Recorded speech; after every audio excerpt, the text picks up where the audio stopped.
त्यांचं दुर्गुण आपल्या देव द्यायचे नाही. सावधान. चला किती जोर झाले. पृथ्वी वायू आकाशो मापो अग्नी त्यानंतर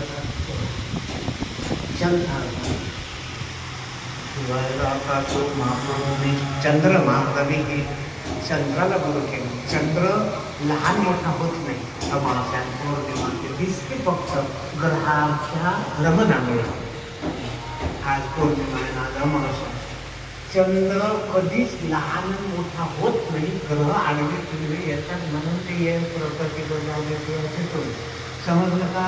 चंद्र आहे तसंच राहत असतो म्हणून त्याच्यात परिवर्तन नाही.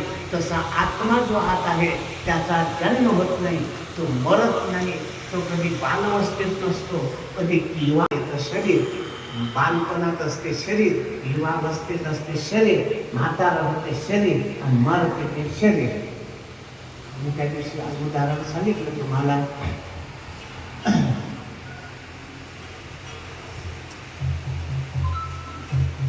आरशाचं आरसा फॅक्टरीतून आला, त्यात चंद्र सूर्य दिसले. म्हणजे सूर्याचा चंद्राचा जन्म झाला नाही.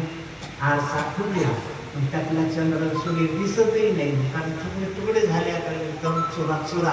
मग चंद्र सूर्यावर काही आरशाचा परिणाम होत असतो का? नाही. आरसा जन्माला आला, कंपनी आरसा फुटला, ते जन्म आणि मृत्यू आरशाचे धर्म आहे. त्यात प्रतिबिंबित झालेले सूर्य चंद्र त्यांचा जन्म झालेला नाही. फक्त प्रतिबिंबित झाला आत्मनात जन्म होत असतो शरीराचा.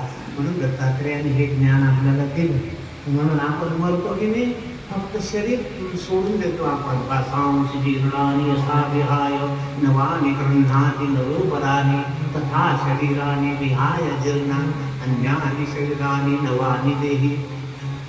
कपडे फाटले की कसं आपण टाकून देतो, नवे घालतो, तसं हे शरीर आत्मा जेव्हा म्हातारा होते, रोगग्रस्त होते, सोडून देतो आत्मा त्या शरीराला आणि नवीन शरीर धारण करते.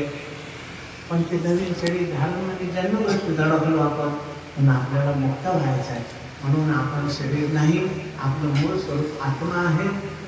आणि तो आत्मा परमात्म्याचा अंश आहे. चला हा गुण घेतल्यानंतर खरं वेगळं म्हणजे सूर्यनारायण त्यांना गुण केलं. एवढा सांगतो आणि तुम्हाला सुट्टी देतो.